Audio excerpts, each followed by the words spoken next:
Hi, my name is Carrie Osborne. My husband Anthony and I were married 21 years ago in the Salt Lake City Temple. We have 5 children, ages 5 to 14, and we are a military family. We've spent the last 4 years living in Japan, and we recently moved to Georgia in the United States. We both grew up in active LDS homes in Arizona and in Utah. I am a 5th generation Mormon with going all the way back to Joseph Smith and Brigham Young. And we were very dedicated to the LDS Church.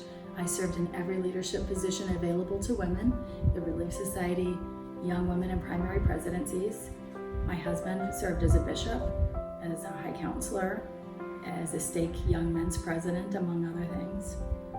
By the time our oldest son was 3 years old, he could recite all 13 articles of faith and identify all of the apostles of the church. We were striving to be your perfect Mormon family. The reason that I left Mormonism for Christ was because I discovered that the teachings of the church were incompatible and even contrary to the teachings of the Bible. In the Bible, I read about a Jesus who paid for my sins the moment I believed in him.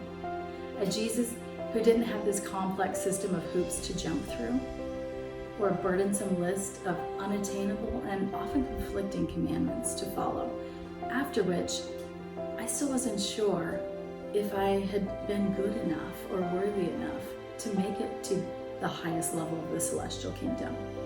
The Jesus of the Bible offered me freedom, peace, love, and assurance. My encouragement to Christians who want to witness to the LDS community would be threefold. First of all, keep planting seeds. You never know how what you say today will affect someone in the future. I am the least likely person to have left the LDS church, and here I am. My Christian friends spoke about their relationship with God, and I knew that was something I didn't have. They had something that I wanted. 2, ask your Mormon friends to read the Bible. I know they think they read the Bible, but they don't.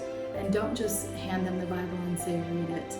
Pick out specific passages in the New Testament, particularly those that talk about the simplicity of the gospel, how Jesus fulfilled the law, how he restored all things, how he established his new covenant, all of these things that the LDS community does not understand, and teach them the overarching message of the Bible and how the Old Testament and the New Testament work together to share a united message. And the third thing is let your LDS friends know that God isn't scared of their questions.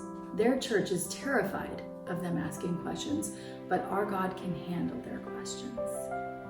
Thank you for your service and witnessing to the LDS community. God bless.